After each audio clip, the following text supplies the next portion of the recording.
Projektą iš dalies finansuoja Medijų rėmimo fondas. Laida Mokslo langai.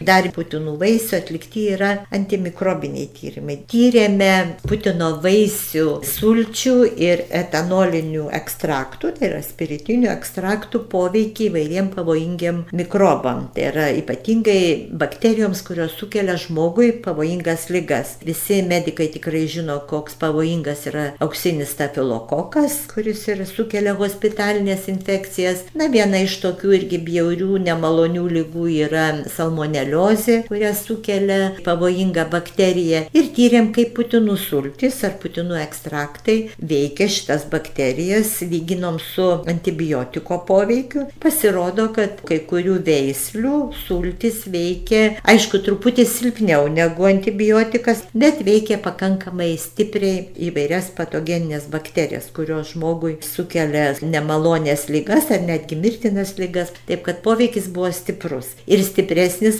poveikis buvo ne spiritinio ekstrakto, bet natūralių putino sulčių. Taip kad mes galim jas naudot profilaktiškai, gydytis niekada nerekomenduotume. Jeigu jau pasijuntam blogai ar peršalom stipriai, ar kosulys kažkoks, ar tarkim žarnyno infekcija rimta, tai pirmiausia yra gydytojo žodis, farmacininkų pagalba, bet kad nesusirgtume šitom ligom profilaktiškai, manau, kad putino sultys tikrai labai gerai. Projektą iš dalies finansuoja Medijų rėmimo fondas.